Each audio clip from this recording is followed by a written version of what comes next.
दर्शक बंधु भक्ति प्रसार पवित्र गण को आपण मान स्वागत। वर्तमान पवित्र मार्गशीर मास श्रीमद भगवती गीता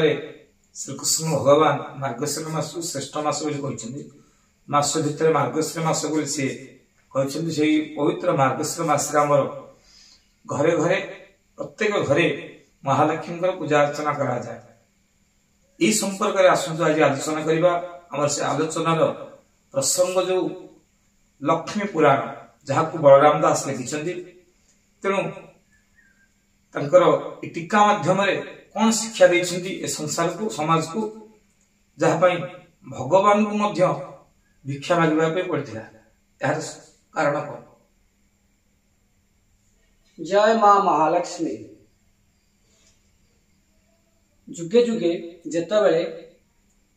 मनुष्य समाज पथभ्रष्ट हुए आमर जी हितकर्ता बा समाज जे हितकर्ता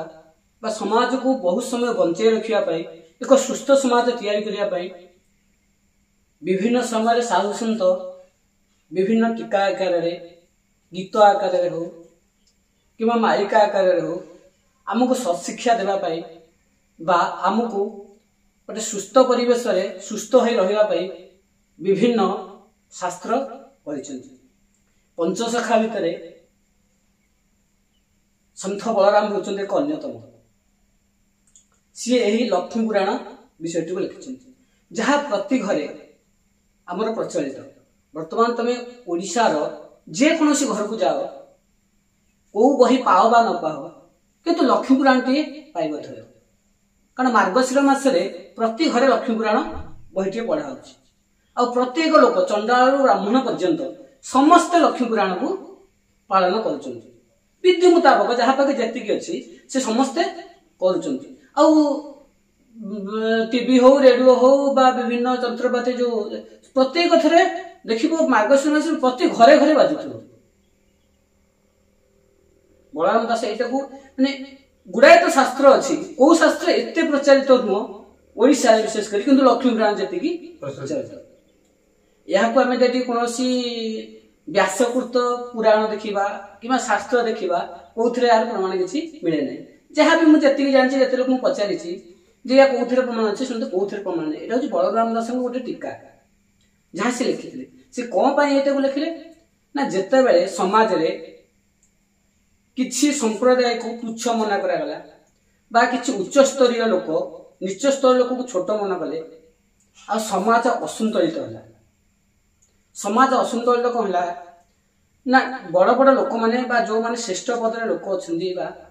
ब्राह्मण क्षेत्र जो मैंने आम कहे श्रेष्ठ स्तर रही से कौन कले ना तल स्तर थी लोक घृणा करे जहाँफल कौन हम ना असामंजस्य देखा जीव समाज कहीं ना जिंदे ब्राह्मण टीए परिवेश को उपदेश दिए क्षेत्रीय टीए समाज सुरक्षा दिए वैश्य टीए व्यवसाय द्वारा धन वृद्धि करी समस्त को चलाए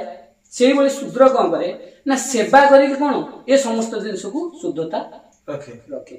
तेणु समाज आवश्यकता समस्त अच्छी चारि जातिर आवश्यकता अच्छी जे खाली ब्राह्मण क्षेत्रीय हो गले शूद्र वैश्य हो चलो शूद्र ना चलो ता ना कारण उभयर आवश्यकता अच्छी कारण ए चारि जन हूँ चारिटा खुंटी ए चारिटी खुंटी गोटे खुंटी भी धोली जाए ताले गोटे बिल्डिंग बा गोटे मंडप रहिबा संभव तो ये चारटा किंतु किछि लोक करंती कोन ना जेहेतु तांको पाखे वित्त हो जाए बा समाज तांकर आधिपत्य अधिक हो जाए से अन्य जन को तुच्छ मन करंती जोटा कि सेतबेले समाज रे घटुथिला जेतेबेले बलराम दास एटा को लिखिले तांको मानसिकता भितर से आसिला जे देखंतु गोटे गोटे बड़ बड़ श्रेणी लोक छोट छोट को घृणा या द्वारा कौन हबो ना या द्वारा कौन ना परिवेश असंतुलित हबो ना धर्म निरपेक्ष होगी रहबनी धर्म सापेक्ष हो कारण जो जो छोट जाति रोचे से कौन करेंगे आउ ये जो हिंदू राष्ट्र बा हिंदू संस्कृति ताठू दूरे दूरे जीवे वर्तमान जहाँ समाज में घटुची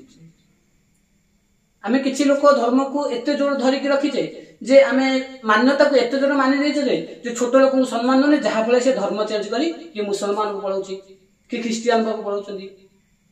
जी आम समाज आम सम्मान दवा तो से अन्य धर्म को पढ़ेबे से कहीं हिंदू धर्म पढ़े से आम कहीं हिंदू धर्म कौन पाइबे जी अन्य धर्म आमको से सम्मान मिले तेणु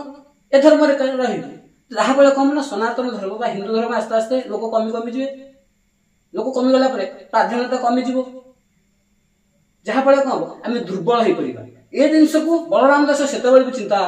करते से लिखिले ए लक्ष्मी पुराण टी लिखिले कौन पाई ना समाज को संस्कारित करने समाज में समस्त आवश्यकता अच्छी प्रमाणित करने आ समस्ते मानवा कि ए जिनसा को जो बलराम दास कहवाक चाहते आप गोटे बड़ लोक प्रति जो आंगुली उठेबे आपण प्रति विपद आसो कारण से छाड़े जेहेतु से वित्त शैली लोक आ समाज सहित प्राधान्यता अच्छी से केवे तुमको छाड़े हुए तो तुम जीवन नेला पर्यंत भी कथा पड़े तेणु बलराम दास कौन कले जेहेतु से सन्थ समाज को देखी से जानी कौ प्रभाव कौन पड़ो तो सी कौन कले ना जी आम ओडिशार मुख्य ओडिशार बड़ पुओ ओडिशार आत्मा ओडिशार प्राण जी ओडिशार बड़ पुओ जी जगन्नाथ भारत से तो जगतनाथ जगन्नाथ किंतु ओडिशार से प्राधान्य ओडिशार घरे घरे प्रति घरे जगन्नाथ कहले जहाँ को हृदय को छुए समस्त जगन्नाथ कहले हाथ टेकी दिखती सी हूँ ओडिशावासी कारण ओडिशार बड़ पुओ सी हाँ जगतनाथ से जगतनाथ किंतु ओडिशा से गेला पुओ जहाँ टिके घरे हेले आग जगन्नाथ को दिया कारण से आम अंगांगी सहित जड़ित तेणु ही नहीं मु कौन शास्त्र लिखी ताले समाज सबु श्रेणी लोक ग्रहण करेंगे कारण ये बलराम दास केवल कौन सी विषयटे देखिए लिखि था हुए तो छोट जातिर लोक ग्रहण करते कि बड़ जातिर लोक ग्रहण कर छोट जातिर लोक लक्ष्मी पुराण पालन करते कि बड़ लोक ब्राह्मण क्षेत्र एमाने पालन करने इच्छा प्रकाश कर तेणु से कौन कले समस्त को जड़ित करने मूल ताकू धरले जगन्नाथ होती मूल महालक्ष्मी होती आम अंगांगी भाव जड़ित से छड़ा आम अस्तित्व ना तेणु नहीं लिखा चेष्टा कले कौन ना जगन्नाथ लक्ष्मी की छोट घर को जाइथिले बेली बा गोटे चंडाल घर को जाइथिले बेली तांको से ग्रहण कले नहीं तांको त्याग कले जहाँ फल से भिक मागिले पुणी पाखु गले विषय बहुत अच्छी मुझे खाली ठीक भाव कहीदे कहीं जगन्नाथ को यह एक काल्पनिक भाई लगुच जगन्नाथ खाइया न पाइबा भिक मागिबा जीवा ये सब गोटे आम काल्पनिक लगुच कि बलराम दास यहाँ वर्णना करने कारण कौन ना देख ना समाज छोट जाति अपहरित हुए समाज में परिवर्तन कौन घटे आम भावुचे जगन्नाथ भिक मागिले मैंने महालक्ष्मी जगन्नाथ को भिक मागिदेले ताले नारीर प्राधान्यता एथर बहुत दिया जाए बलराम दास बोधुए नारी को प्राधान्यता बेसी देइछन पुरुष लोक अपेक्षा ना संथ केबे सेभली करि परिबेनी बा गोटे जाति को बड़ करी गोटे जाति को छोट करतो अर्थ कोन समाज रे द्वंद्व सृष्टि करिबा बा समाज को नष्ट करिबा कारण जन को बड़ करी जन को छोट कले कोन हो बड़ लोकटी अहंकारित होय छोट लोकटी अवहेलित हो से ता पर आउर अवहेलित करबो चेष्टा करिबा तो उभय सामंजस्य रखिया पे से उभय को देइछन आगो कोन करछन ना विषय को जीवा आम लक्ष्मी पुराण जो प्रथम विषय जाइछन्ती जे महालक्ष्मी मार्गशीर मास प्रथम गुरुवार पड़ची आ से जाउछन्ती परिक्रमा करिया पे प्रथमे जाइछन समस्त घर किए सकाळ उठिनी का मुंड पिटे की सोइछि को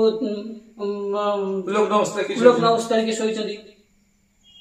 तापर गोटे साधा बालिक से देखिछन ताकु से गोटे माने निज वेश रे जाउ नांती महालक्ष्मी गोटे ब्राह्मणी वेश रे जाउछन्ती जे ताकु बतौछन्ती अन्य कौन से ब्राह्मणी वेश कारण ब्राह्मण माने ही उपदेशदाता समाज प्रथम गुरु है ब्राह्मण तेणु ब्राह्मणी वेश जाकि बुझाऊँ साधा बालिक देखे तू सका उठू घर द्वार सफा करू पवित्र मार्गशीर मास प्रत्येक मास मार्गशीर महालक्ष्मी मार्गशीर मास मुख्य भी कहते सब मसरे सका उठा स्वामी सेवा करवा पिलापिली सेवा करवा माने गुरुवार बाड़नी बाड़बनी कि मारबनी एक कथा कहते केमिति गोटे नारीटे संपूर्ण भाव कर्मठ हम सी जब कर्मठ हम ता घर को श्री आसवे महालक्ष्मी आसवे से कर्मठ नुह आलस्य परायणता भितर पूरी अच्छी भर को लक्ष्मी आसवे महालक्ष्मी बुझे दूसरी कारण निर्दिष्ट भाव यह सत्य कथा आम मार्गशीर मास आम घर को लक्ष्मी आसुच्च कौ लक्ष्मी आसुच्च धन लक्ष्मी जो धान जो लोक श्रावण भाद्रव परिश्रम करके धान बुणी थो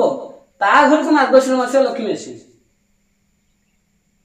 जो लोक परिश्रम न कर बा श्रावण भाद्रव धान जाकि माटी की खोली तादरे मंजी पकई पानी दे बड़ न कर घर को मार्गशीर मास लक्ष्मी आसवे कि लक्ष्मी क्या घर आसवे ना जी कम तक कर तेणु जो लोक कर्मठ ता पाखे स्त्री रहती महालक्ष्मी रहती साधवाणी यही कथा बुझे यहाँ तो पुरुषंकर कथा माने मार्ग श्रावण भाद्र मासरे धान बुणिले मार्गशीर मास कि नारी टी बुझे तू जदि यही भाव शुद्धता रहू कर्मठ रहू सका उठा स्वामी सेवा करवा पिला सेवा करवा घर को परिष्कार परिच्छन्न रखा जहाँ भी खंडिया ड्रेस तरफ भल हो मंद हो ताको परिष्कार परिच्छन्न रखा जब एतक करू ताले महालक्ष्मी तो घर को आसवे तेणु महालक्ष्मी आसवा कहले ता मन जो गोटे गरीब घर बोले सी लक्ष्मी छड़ा कह लक्ष्मी छड़ा क्या कह जे शुद्धता ना जहाँ भर ना से तार भल जमा हो कि खराब जमा हो सफा सुतर रखी घर से माटी घर हो कि सीमेंट घर हो परिष्कार जी रखुची से ही लक्ष्मी मत लक्ष्मी ता घर को आस आम भाव गोटे लोक तो पैसा पत्र ना सी बोधे लक्ष्मी छड़ा ता नुहे जे शुद्ध पुत रुहे ता घर को लक्ष्मी आस सी लक्ष्मी बंध जो कथा कि जो साधवाणी बुझे जाऊँगी चंडाल साइड पहुंचते चंडाल साइड पहुंचला तो बहुत लोग शिखुंत ता भर गोटे चंडाल अच्छी जहाँ ना श्रिया से किंतु कौन होची ना घर द्वार परिष्कार जेहेतु लक्ष्मी आसवा गुरुवार मार्गशीर मास गुरुवार घर द्वार सफा कर पद्म फूल चिता पकई महालक्ष्मी आस्थान कर महालक्ष्मी पूजा करुच्छी महालक्ष्मी देखिए खुशी गले जी बर्तन एत जगह को गले बर्तन क्या जिनस ना गोटे चंडाणी हेले भी सुधा भर मानसिकता एत शुद्धता अच्छी हुए तो पाखे ज्ञान न थाए पाखे बुद्धि न थाए कि पाखे कर्मठता अच्छी और शुद्धता अच्छी तो जहाँ पाखे कर्मठता रहा शुद्धता रहा पाखे महालक्ष्मी आम्भे माने जानिले माँ महालक्ष्मी क्यों मान घर को आसवे जो मानकर पवित्रता शुद्धता एवं मानसिक शुद्धता थी से मान घर को माँ महालक्ष्मी विजय करेंगे एवं श्रीर अभाव रहा धनर अभाव रहा क्यों धन जो धन सरे ना तेणु से महालक्ष्मी की चिंता करंतु पवित्र गुरुवार रे महालक्ष्मी कृपा आशीर्वाद लाभ करंतु जय जगन्नाथ।